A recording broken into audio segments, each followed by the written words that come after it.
Chicken is the most commonly raised poultry species in Barangay Concepcion, Sogod, Southern Leyte. We visited this chicken farm to see how they manage and able to take care of thousands of chickens. The first building was built in 2014. The second was on 2015. The last one was on 2017.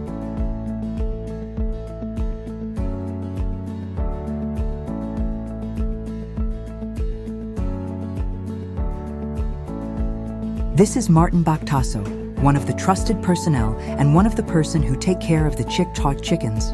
Pila na years area? 10 years.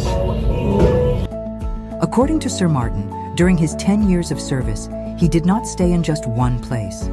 Instead, he frequently returned because the owner had also owned a chicken farm in Thomas Apis, that he was assigned to take care of the chickens and monitor them. So, ansay mga breed sa mga Man, piso. Na ay prime, na ay old, na ay youngs. Prime refers to the quality of the chickens. It often indicates that the chicken has been raised humanely, without antibiotics and with a specific diet. Old breeds, often referred to as heritage breeds, are those that have existed for centuries. They are valued for their traditional traits, including hardiness, foraging ability, and good egg production. Young breeds are those that have been developed more recently, often through crossbreeding or selective breeding. o giyon sa ninyo pagkuan sa mga kanang mga iti. Agarang ite, adisir, harbisonon, nga na, mga kuha na lang, tulog ka adlaw. Mangita na ko na og kanang farmers nga mo dawat sa ite. Para rabon na sa mga lube, mga saging, mga misalin pa mga tanong, mga palayan. Kanayan sanaya.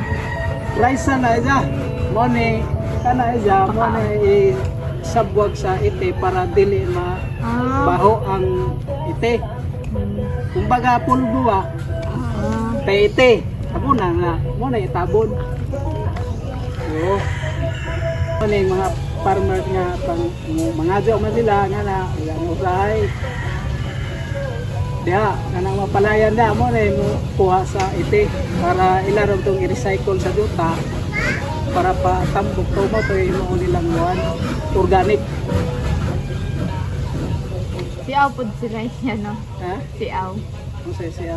Like dagan-dagan ba yan? Oo. Kana magdandagan na ila kanang kuan ma. Kami nagharbisono na. Mr. Martin enjoyed chit-chatting with us. He informed us that we should visit this place on month of harvesting, so we could see and experience those things like running and catching the chickens, and have some fun moments. Unsa pa ng adlaw ya or buwan sa harvest? Kuan, giload na ron mga kana ka semana duha. Adto na nas kuan mga November. November second week o first week. Nana. Dagan na nga rin, dagan kuan. Kaya man kuan ug sa inyong mga kuan jaga mobalik ra mi dire sunod ug kanang ting harvest na. Karong makita bang mga manok mga dagko unsa ihatag mo ngadto sa kuan pero kasagaran lagi na gabi eh.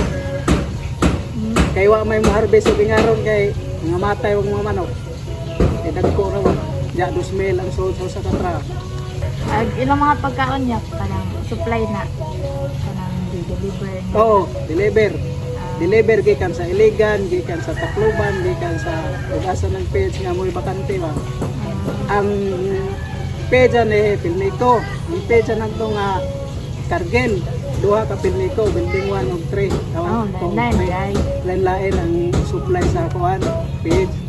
Kaya naman ni technician, ni technician ni page. Kada page ug manok ni technician, wala man moabot ang technician sa piso. Kaya siya pwedeng monitor nga kuan. Mana ninjong routine niya. Pagkaon, ya, palang tiglimpyo sa kuan mga Oh, ila na agad ko, kuan mo dire. Mora mo ko tig manda nila nga mo na kuan na. Working in a chicken farm is not easy. The hard work they gave, the sweat, just to provide their daily needs. Their family. This is Mr. Delphinside Jr., owner of the farm. We learn a lot from him and his struggles in life. Wala ang naunang building ang nagsugod mi dinhi 2014. So isa pa lang ka building. After 1 year nag-ano na pud mi, nagtukod na pud og isa katong tuwa dito building to katong sa Daplin. So 2014, 2015, after 2 years, pili na po building kay. Yung sa may technology ngayon yung gamit para maintain ang manok. Ay, ang ano din kay tawag ning ano piling kalimot ko sa insect term, pero ang among gamit karon pampabugnaw cooling pad. Hindi, murag na siya, ano, karton. Bas, ipagasan ng tubig sa tumoy na ay mga blower nga musuyop sa hangin. Aron mabugnaw di sa sulod sa building. Kamoy nag-handle sa kanang marag nga na sir kanang mga supply ba sa pagkaon sa manok. Ang manok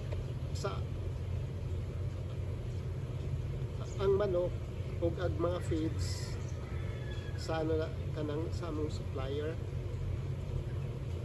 Contact ko mi ang amo lang dinhi pagpatubo sa manok.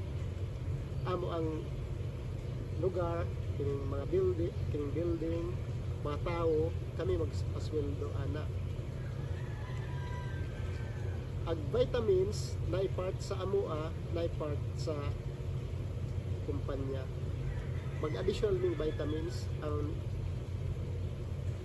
nga mandak pag ano may dili magsalig sa ilang gihatag nga vitamins. So, nag-additional ning hatag o kumpra. Nanay gamay nga at ano additional expenses sa vitamins personal, pero mostly sa company na feeds manok o vitamins. Ang amo lang din pagpatubo commission basis. Tanang bills amo kuryente sa tubig naman ning ano tawag big well. Ako kanang panara. Oo, kanang bagdak. So, nami duha. Matag farm nami duha ka source. Magka-problema tayo agusa, naapay mahit. Naapay usa. Bali asam na nakakuan. Ilaw sa yuta. Kung mag-harvest, ang amo lang dapat dili lang muubos og 1.4 kilogram average sa manok. Ag feeds dili dapat mahurot kung unsay kung pila ang allocation nila. Ang allocation nila per 1,000 is 43 bags.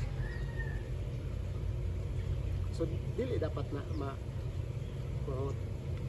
Onya naapay usa nga tulo man ang ka-parameters amo dapat maipasa aron okay ang among komisyon kining ALW. So ang kabugaton sa manok so dili dapat mo muubos og 1.4 kilogram per manok per bird. So na ikaduha ang mortality dapat dili nimo lapas og 4% ang mamatay apil ag recheck. So dapat ang HR ang recovery harvest recovery dapat 96%. Sa pananglitan sa 100 ka manok dapat ang ma-harvest 96 ka manok. At least 96. Anang unsa may imong ma-advise sa kanang gusto magtaod ko kanang ngani nga business chicken farm nga na sa may imong ma-advise. Kini kung naay capital jud kalingaw jud kini kay kita man jud kita jud kini. Oo. Ang unang i-consider mo ani ang location, dapat pasado ang imong location. Ang orientation ani sa imong building dapat east to west. So kana ani dito ang east padong dito west.